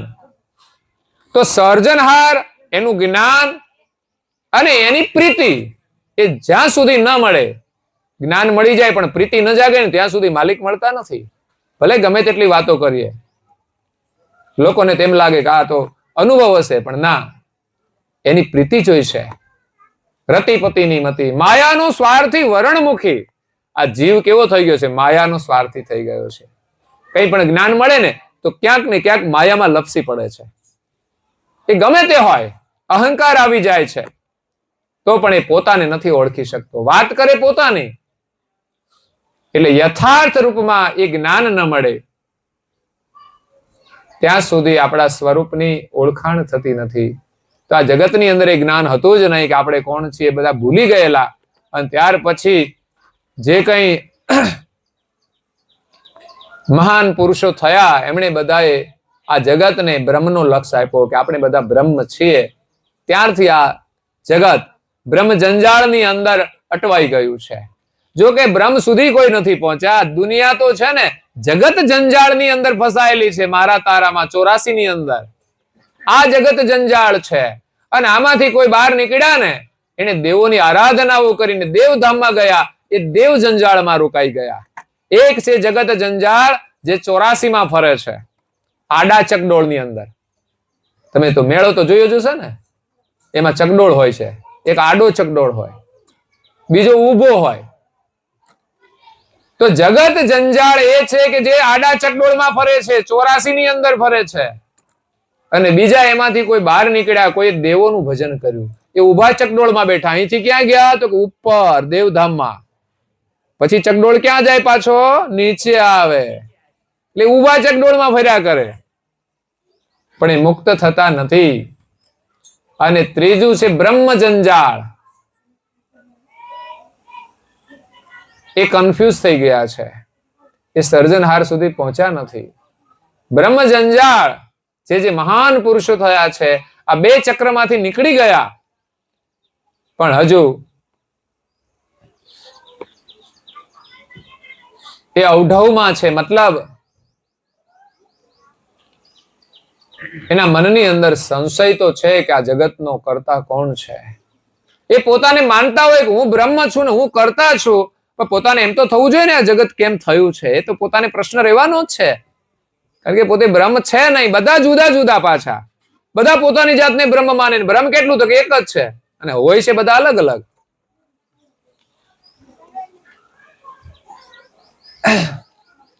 કો હમકો કિરતાર હે નરણે નહીં નિર્ધાર. આદ્ય અંત કી અદબદ ચલતો સોઈ સંસાર. અદબદ રીતે રહ્યા છે, અદબદ. કોઈ નિશ્ચય નથી. સર્જનહારનો કોઈ નિશ્ચય નથી. એ બ્રહ્મ ભૂમિકાની અંદર બ્રહ્મની એકતામાં અદબદ રહ્યા. ન સંસારમાં આવ્યા, ન માલિક સુધી પહોંચ્યા. એ મધ્યની અંદર અદબદ રહ્યા. કરુણા સાગર એમનો લક્ષ્ય લઈને આવ્યા, અને જ્યારે આ અદબદ રહેલા અંશોને આપ્યો ને, ત્યારે એમણે તો એમની શરણાગતિ સ્વીકારીને પરમ પદને પામી ગયા. કારણ કે એને તો કોઈ સંસારની જાળ હતી નહીં, આવરણ હતું નહીં, એટલે એને મુક્તિ થતા વાર જ ન લાગી. અને ત્યાર પછી પરમ ગુરુ દેવી ધામોમાં આવ્યા. એમાં જે અંશો હતા એને ઉપદેશ આપ્યો, એને સમજ્યા. કારણ કે દેવધામની અંદર પહોંચેલા અંશો બધા વિવેકી હતા, સાધકો હતા. એટલે એને સમજીને લક્ષ્ય લીધો, એટલે એને પાછું મૃત્યુલોકમાં તો આવવું પડે, અને લક્ષ્ય એને મળી જ જાય પછી. અને પરમ ગુરુની ભક્તિ કરીને એ પણ પરમ પદને પામ્યા. કારણ કે પરમ ગુરુની હયાતીમાં અનેક ભક્તો થયા. ક્યાંથી આવ્યા? તો કે જયારે દેવી ધામોમાં પરમ ગુરુ ગયા ને, એમણે બધાને લક્ષ્ય આપ્યો હતો, પણ દેવી ધામોમાં ભક્તિ થતી. સત્સંગ નહીં સુરલોકમાં, નહીં પાતાળે પ્રસંગ. પ્રીતમ કહે મૃત્યુલોકમાં, કહી કહી સત્સંગ.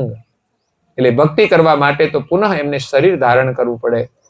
એટલે ઘણા મહાન પુરુષો પાછા પૃથ્વી પર આવ્યા સમયાંતરે પરમ ગુરુની હયાતીમાં, અને એનું લક્ષ્ય ગ્રહણ કરીને અદ્ભુત ભક્તિ કરી છે. કોઈ જ્ઞાની હતા, કોઈ પ્રેમી હતા, કોઈ નેમી હતા. તો એ રીતે પરમ ગુરુનો મહિમા છે. આ અંશની 3 લક્ષણાઓ છે: જાણપણું, ક્રિયાશક્તિ અને ચેતના. ઘણા વૃક્ષોને આપણે જોઈએ ને, તો એવા કોઈ કોઈ વૃક્ષ હોય છે કે મગફળી છે, સિંગ છે, એ છે ને એના પાંદડા તમે જુઓ તો દિવસે ખુલ્લા હોય, પણ જ્યારે સંધ્યાનો સમય થાય ને એટલે ધીમે ધીમે બીડાવા માંડે છે. પછી એવા ગુલમોર હોય છે, પછી પેલી લજામણી હોય છે. લજામણીને તો દિવસ હોય તો તમે ટચ કરો ને એટલે ભેગા થઈ જાય. જો તો ખરા, એ શરમાઈ જાય છે. કોઈ બીજી વ્યક્તિ એને ટચ કરે ને ગમે નહીં, એ શરમાઈ જાય છે. શરમ મર્યાદા એટલી બધી હોય છે. તો એને ટચ થયું ને એટલે એને જાણપણું છે એનામાં. એનામાં જાણપણું છે. એને ખબર પડી મને કોઈ અડ્યું, એ જાણ છે એની અંદર. મગફળી સંધ્યાનો સમય થાય, ઘણા બધા વૃક્ષો એવા હોય છે એના પાંદડા બીડાઈ જાય છે સાંજે, તો એને એ ખબર પડે છે કે સૂર્યાસ્ત થયો છે. એને આંખો છે ભાઈ? ના, એનામાં જાણપણું તો છે, એનામાં ચેતના છે, અને એનામાં ક્રિયાશક્તિ છે. તો ત્રણેય ક્રિયાઓ એમાં થાય છે. ચેતના છે કેમ ખબર પડે? તો કે લીલું છે, એને પોષણ મળે છે, એ લીલું છે. જો ચેતના ના હોય તો એ લીલું રહી શકતું. ક્રિયાશક્તિ, એની અંદર ક્રિયા થાય છે, નાનું છે એમાંથી મોટું થાય છે, એ ક્રિયાશક્તિ છે. તો જાણપણું છે, ટચ થાય છે તો બંધ થઈ જાય છે, સંધ્યા થાય છે તો બંધ થઈ જાય છે, પાંદડા બીડાઈ જાય છે. તો એનામાં જાણપણું છે, ક્રિયાશક્તિ છે, વધે છે, અને ચેતના છે, એ લીલુંછમ છે. એને ફળ લાગતા હોય તો ફળ લાગે છે. એ બધી ક્રિયાઓ એમાં થાય છે, એમાં ચેતના કામ કરે છે. પાણી તો જમીનમાં પાવશો, પણ એના દરેક સુધી જવાની એક ચેતના કામ કરે છે. તો આ અંશનું સ્વરૂપ, એની લક્ષણાઓ છે, એ બ્રહ્મ સ્વરૂપ નથી. ભલે મહાપુરુષે કીધું છે, એના અનુભવ પ્રમાણે બરાબર છે, એ ત્યાં સુધી પહોંચ્યા, એને જે અનુભવમાં આવ્યું તે જગતને આપ્યું છે. પણ કરુણાસાગર મહારાજ એનાથી વિશેષ અનુભવ લઈને આવ્યા છે. આપણી પાસે તો હજી મહાપુરુષોનો અનુભવ નથી બ્રહ્મનો, પણ કરુણાસાગર મહારાજનો અનુભવ એનાથી પરનો છે. એનું જ્ઞાન શ્રવણ કરી એના ઉપરથી આપણને નિર્ણય થાય. તો એવા સમર્થ ગુરુનું શરણ સ્વીકારી એમની દીક્ષા ગ્રહણ કરી અને એના લક્ષ્ય પ્રમાણે આપણે અમર મંત્રનો જાપ કરીને ભજન કરીશું તો આપણો ઉદ્ધાર થશે, આપણું કલ્યાણ થશે, આપણા સ્વરૂપનો અનુભવ થશે. તો આપણે કર્તાની પ્રાપ્તિ કરી શકીશું. ભજાવે ગુરુ તે પતિપદ વાંચે. એવા ગુરુ એ પતિપદની ભક્તિ કરાવે છે. લેવા તેહી લક્ષ્ય રહ્યો મન સાચે. સાચા મનથી જો એવા ગુરુનો લક્ષ્ય ગ્રહણ કરે અને ભક્તિ કરે તો એને સર્જનહારની પ્રાપ્તિ થાય છે. પતિપદ એટલે પરમ પદની પ્રાપ્તિ થાય છે. આમ તો જે જેની ભક્તિ કરે એને પરમપદ માને છે, પણ હકીકતમાં એક જ પરમપદ છે જ્યાં સર્જનહાર બિરાજેલા છે અને અચલ છે, ક્યાંયથી એ હલતા નથી. બાકી બધા જ દેવોને વિચરણ કરવું પડે છે, હલન ચલન કરવું પડે છે. એક સર્જનહાર અચલ છે, એનું ધામ એ જ પરમધામ, અને એ જ આપણા સાચા સર્જનહાર. અને આપણી ઓળખાણ એ જ છે કે આપણે સર્જનહારના અંશ છીએ. પણ એ ચૈતન્ય સ્વરૂપનો અનુભવ થાય ત્યારે જ એ સર્જનહારની પ્રાપ્તિ થાય છે. તો અહીંયા નારણદાસજી મહારાજ શ્રી ગુરુ મહિમાનું અદ્ભુત વર્ણન કર્યું છે. આપણા ઘરમાં પાઠ થાય, હું કહું છું રોજ ન થાય ને તો અઠવાડિયામાં કરવાનો નિયમ લો, અને અઠવાડિયામાં ન થાય તો 15 દિવસે એકવાર પાઠની એક શરૂઆત. એવું નહીં કે પછી આજ નિયમ રાખવો. ભગવાન તમને અનુકૂળતા આપે તો પાછો સમય વધારજો. ભગવાન પૈસા આપે તો નથી વાપરતા આપણે, ના હોય તો ના વાપરીએ, પણ હોય તો પછી વાપરવામાં શા માટે આપણે કંજુસાઈ કરીએ? પછી તો જે જોઈએ લાવીએ બધું. એમ ગુરુ મહિમાનો પાઠ ઓછામાં ઓછો મહિનામાં એકવાર પૂર્ણિમાનું વ્રત કરીએ એટલે શું? બધા જ નિયમ પડાય. એક દિવસ રજા રાખી, ગરીબમાં ગરીબ માણસ પણ રજા રાખે છે. કોઈ અમાસે રાખે તો કોઈ વળી પૂનમે રાખી દે. એ દિવસે આપણે સવારે વહેલા ઉઠીએ, ત્યાંથી જે કરવા જેવું એ બધું કાર્ય કરીને પછી કામ તો કરી શકીએ છીએ, રજા ન રાખવી પડે. એવું થોડું છે કે ઉપાસના કરવી હોય તો રજા રાખવી પડે, ધ્યાનમાં બેસવું હોય તો રજા રાખવી પડે. સવારે વહેલા ઉઠીને 5 થી 7 માં તમે 2 કલાક કામ કરી શકો. પછી તમારું કામ કરીને સાંજે આવીને 7 થી 10 વાગ્યા સુધી, આપણે તો કાલ 1 વાગે 2 વાગ્યા સુધી કામ કર્યું ને. એક દિવસ જ કરવું છે ને, રોજ થોડું કરવું છે. તો મહિનામાં એકાદ દિવસ તો આપણે આવું કામ કરી શકીએ. આ તો એક પ્રસંગ હતો, નિમિત્ત હતું એટલે આપણે મોડા સુધી. બાકી તો આપણે એકલા હોઈએ તો ક્યાં 2 વાગ્યા સુધી, 7 થી 10 વાગ્યા સુધી કરો, ઘણું બધું કામ થઈ જાય. એમાં સાંજની ઉપાસના થાય, એમાં ગ્રંથનું વાંચન થાય, એમાં 1-2 ભજન થાય, થોડી ધૂન થાય. પરિવારના બસ 5 સભ્યો હોય ને બહુ પૂરતું છે. તમારી અંદર જિજ્ઞાસા છે ને તો તમને ગાતા આવડી જશે. તમે જેવું ગાવ એવું ભગવાનને તો મંજૂર જ હોય છે. અને 5 જણા બેઠા હોય એમાં ક્યાં જોવાનું હોય કેવું ગાઈએ છે? અને એમાં એકલા હોય તો ચિંતા જ નહીં ને, ગમે એવું ગાવ ને બેસુરું, પણ તમને મોજ આવી જાય. ગાવાની મોજ છે. એ તમે થોડું ગાશો ને, સાંભળતા સાંભળતા થોડું આપણે સ્મરણ કરવાનું, બોલવાનું એમ ગાવા માટે. એની હારે એના જેવું ના થાય તો ક્યાં વાંધો છે? પણ એ ગાય છે, શબ્દ તો બોલી શકીએ ને. હે, એક શબ્દ બોલીએ તો ધીમે ધીમે ગાતા આવડે છે. આપણું બાળક કેવી રીતે બોલતા શીખે? આપણે જે કંઈ બોલીએ ને એમાંથી એક શબ્દ જ બોલે, અને ધીમે ધીમે તો પછી એ બોલતો થઈ જાય છે. એવી જ રીતે અંદરથી વાચા આવી જશે ને, તે દિવસે તમે ગાતા થઈ જશો. અને ગાતા ન આવડે તો સાંભળતા તો રહેજો જ, એમાંય એટલી મોજ જ છે. કલા ભગવાને છે ને ગાવાની કોઈ કોઈ લોકોને આપી છે, એનાય સુકૃત હોય છે, સુકૃત હોય તો મળે છે, પણ સાંભળવાની કલા તો બધા મેળવી શકે છે. એમાં ક્યાંય અભ્યાસ ના કરવો પડે. બસ જ્યાં ભજન થતા હોય ત્યાં જઈને બેસીએ, આપણા ઘરમાં ભજન સાંભળીએ. અત્યારે તો કેટલી સાધનોની વ્યવસ્થા. પેલા તો એક નાનું કંઈક ટેપ લાવતા તો ત્યાં જ વાગતું હતું. અત્યારે તો મોબાઈલ આવ્યો ને, તમે જ્યાં જાઓ ત્યાં વાગે. અને એ બીજાને કોઈને તકલીફ પડે તો કાનમાં રાખીને સાંભળી શકાય. કેટલી બધી વ્યવસ્થા. સત્સંગ પણ સાંભળી શકાય. તો આ બધો લાભ આપણે ઉઠાવવો જોઈએ, અને આપણા બાળકોને આ સંસ્કાર આપવાના કે એને ભજન પ્રિય લાગે, એને ઉપાસનામાં બેસાડવાના, એને થોડું ધ્યાનમાં બેસાડવાના. 5 મિનિટ ભલે એમનેમ જ બેસી રહીએ, બેઠા તો ખરા ને. એ તો માણસ પગ વાળીને બેસતાય નથી. અહીં બેસે, ઘડી ઊંચો કરે, નીચો કરે, અહીં જાય, વાં જાય. કામ ના હોય ને તો માણસ શાંતિથી બેસતો નથી, અને આંખો બંધ કરીને પોતાના સ્વરૂપનું અવલોકન નથી કરતો. તમે આંખો બંધ કરીને બેસો ને એટલે અંદર જવાનો તમને એક માર્ગ મળે છે. ભલે પેલા કશું નહીં દેખાય, પણ નિયમિત બેસશો તો અંદરનો માર્ગ તમને દેખાશે. તો અહીંયા પૂજ્ય શ્રી નારણદાસજી મહારાજ શ્રી અદ્ભુત ગુરુ મહિમાનું વર્ણન કર્યું છે. આજે સદગત આત્મા, શું નામ છે? સોમીબેન. આમ તો અહીંયા જ એકલા જ હતા ને, વિધવા હતા? હે, હાલે, અચ્છા, એકલા જ હતા. એમના ઘરમાં જે કઈ વિક્ષેપ થયો જીવનમાં, કર્મની ગતિ બહુ ન્યારી છે, પણ છતાંય પરિવારે એમને સાચવા છે. કારણ કે આ જ મહત્વનું છે. જીવનમાં ક્યારેક કોની શું જીવનમાં આવે કઈ ખબર નથી હોતી, પણ એમાં આ એક પરિવારની વ્યવસ્થા હોય છે તો એને સહારો મળી જાય છે. ફરી યોગ થાય ન થાય વસ્તુ અલગ છે, પરંતુ જીવનમાં સુખ અને દુઃખ બધાના જીવનમાં આવે છે. ત્યારે એકબીજાને સહારો આપવો, અને પરિવાર સાથે રહ્યા અને પોતાનું જીવન પૂર્ણ કરીને ગયા છે. બસ એના પાછળ આ ઉત્તમ કાર્ય થયું છે.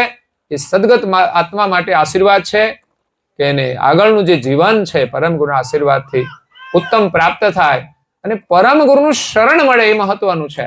કારણ કે એની પાછળ પરિવારે એટલું ઉત્તમ કાર્ય કર્યું છે કે એને પરમ ગુરુનું સાનિધ્ય મળે, પરમ ગુરુનું જ્ઞાન મળે. આજે એની માધ્યમથી આપણને મળ્યું છે. એટલે પેલા જ્ઞાનના મેળવવાના અધિકારી એ અંશ છે, અને પરિવારે કર્યું છે એને તો પ્રત્યક્ષ આજે લાભ મળ્યો છે. પરમ ગુરુના આશીર્વાદ છે, અને આ સંસ્કારથી એ પરમ ગુરુની ભક્તિ કરી, એમાં વિશ્વાસ રાખી અને વિશેષ ને વિશેષ આ લાભ લે.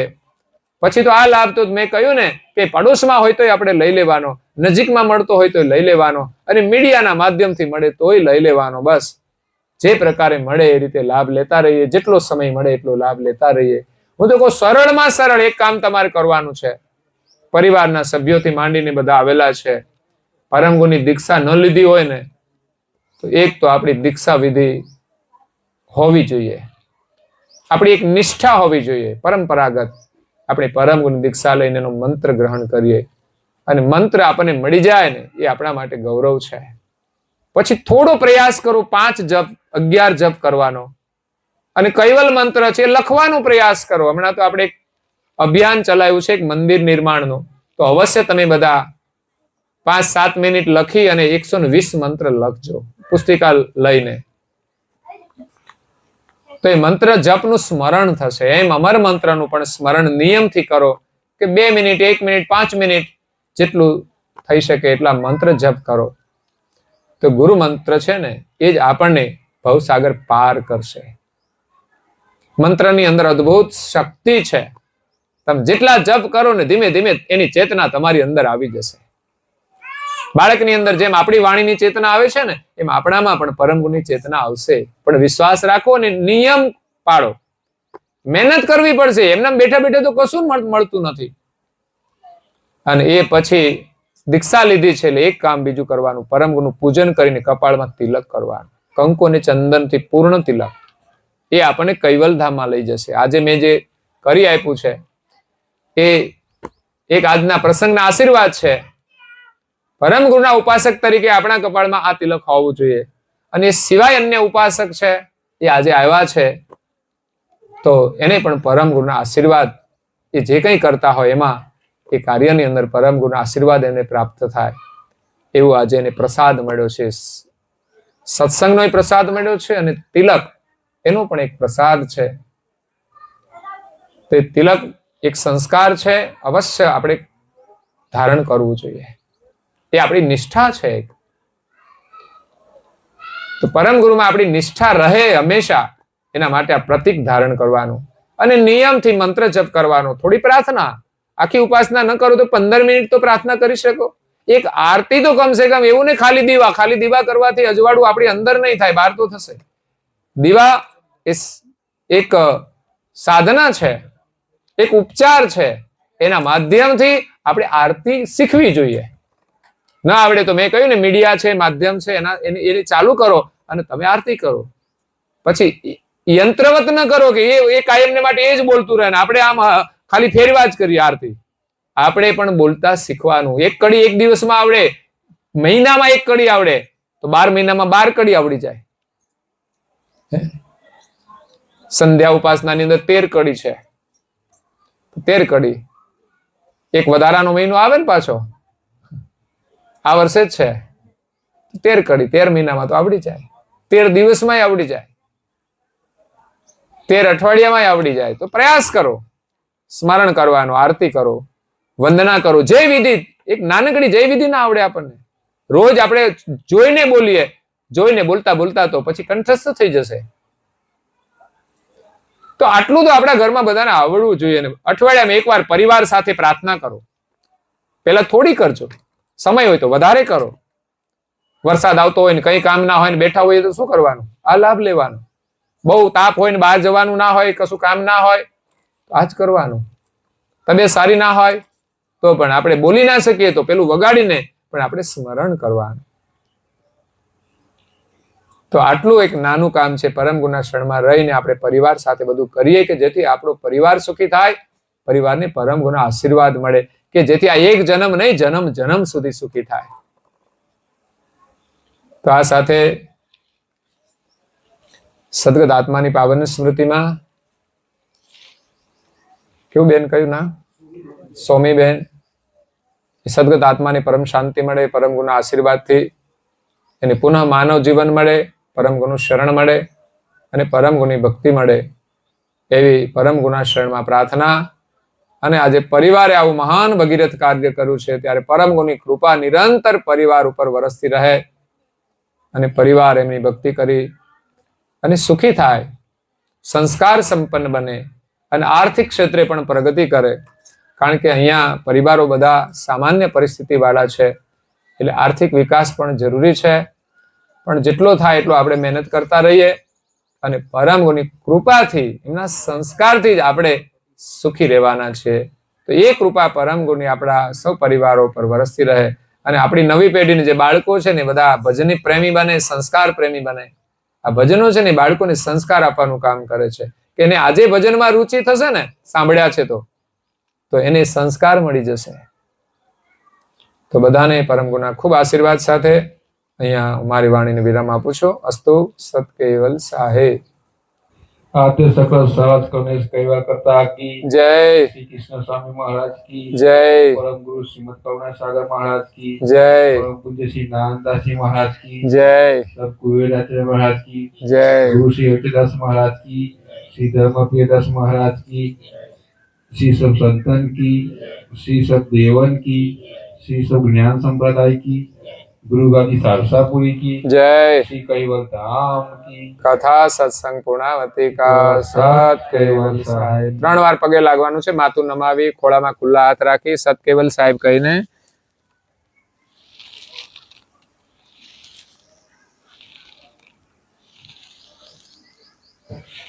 કેવલ હંસો સત કેવલ સાહેબ બોલો. હાથ જોડીને આજુબાજુમાં બેઠા છે એને પણ પ્રેમથી કહેજો સત કેવલ સાહે બીજી બાજુ જોવાનું, આ બાજુ દાદાને કે સત કેવલ સાહે.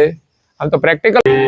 હાથ પાય પ્રેમથી સૌ લાગીએ શરણો મળે સાચું તમારું હૃદયથી. જય અંશે આવ્યો આપ પાસે શરણ માય અપનાવજો. પરમ ગુરુએ આત્માને શાંતિ સાચી આપજો. વળી કર્મના યોગે કરીને જે કોડમાં અવતરે ત્યાં પૂર્ણ પ્રેમે ઓ પરમ ગુરુ આપની ભક્તિ કરો. લક્ષ 84 બંધનો ને લક્ષ માલિકા પદો. પરમ ગુરુ આત્માને શાંતિ સાચી આપજો.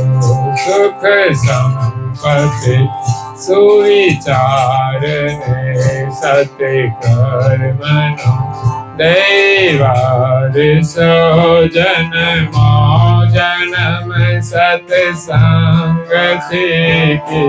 તાર પાર આલોકને પરિલોકમાં તમ પ્રેમ રગ રગ વ્યાપજો. ગુરુ આત્મા બોલો બધા શાંતિ સાથી મળે ભોગ કે સુખ સ્વર્ગના આશાઓ રે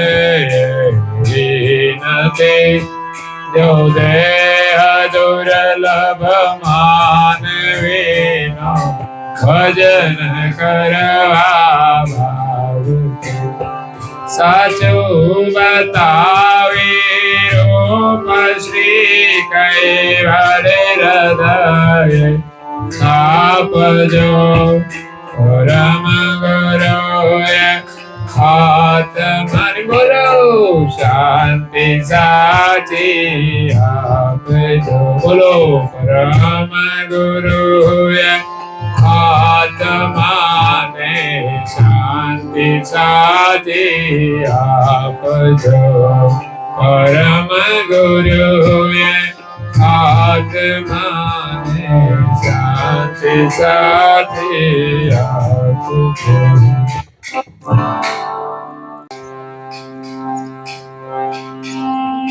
આ બાજુ આવી જાઓ, પેલા અડધા બાજુ રહી જાઓ. જય કરુણાનિધિ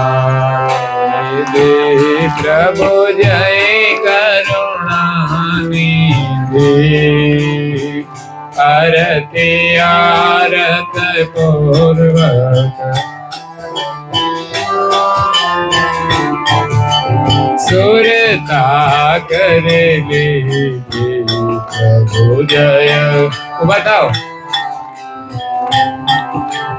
તારણ તરણ ત્રિલોકન છવી અનુપમ પ્યારી પ્રભુ. બોલો.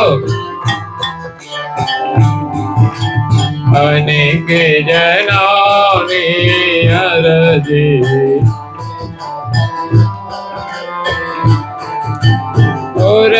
અંદર લે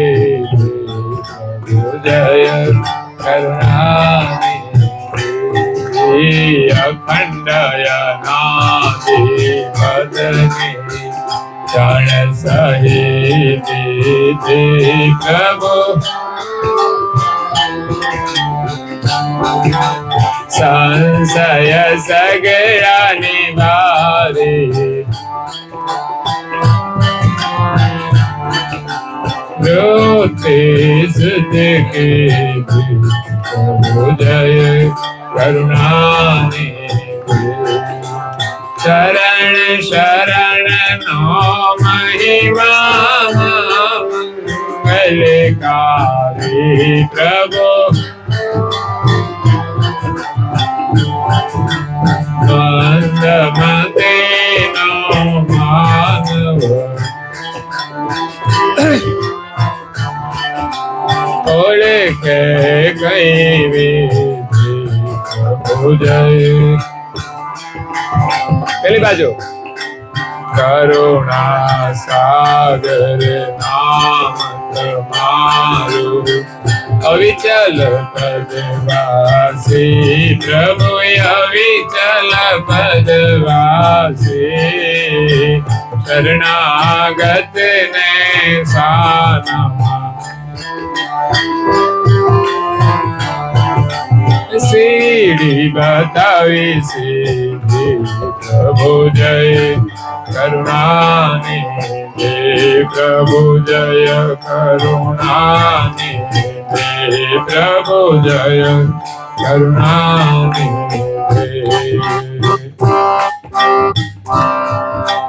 ओम वंदे आद्य सर्कल स्वराज गणेश कैवल घटाव की जय श्री कृष्ण स्वामी महाराज की जय परम गुरु श्रीमद एक बाजू। सागर महाराज की पूज्य श्री नारायण दास जी महाराज की जय श्री सब विवेचार्य महाराज की जय श्री सब संतन की जय श्री सब देवन की जय श्री ज्ञान संप्रदाय की जय श्री गुरु गादी शास्त्रपुरी की जय श्री कैवल धाम की जय सत्संग पारायण आरती पूर्णावती का सत केवल साहेब ટેકો લીધા વિના નીચે બેસી જવાનું છે બધાએ ઓમ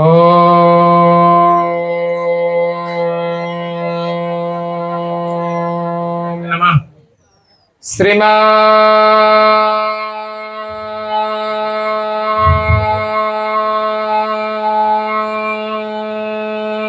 કરુણાસાગર મહારાજ વિરાજ कैवार धर्मधुरंधर निगाह रखो मेहरबान श्रीमद करुणा सागर महाराज की कैवल धाम की जय श्री अविचल दास जी महाराज की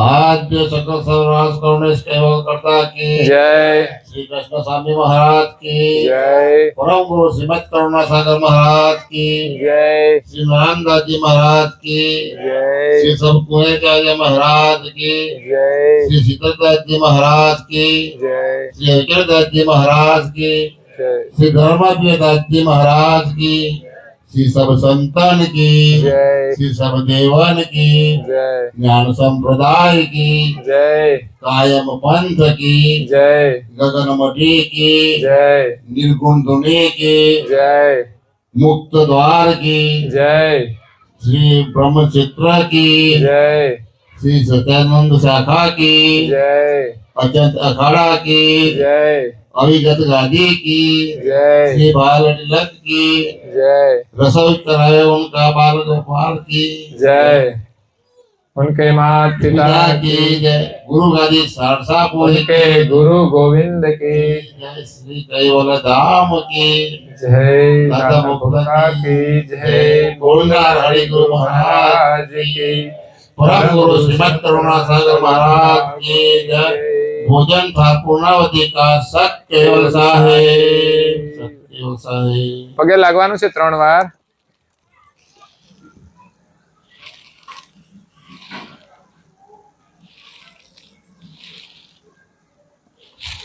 કેવલ હંસો સત કેવલ સાહેબ બાજુ બાજુ સૌને પ્રેમથી સત કેવલ સાહેબ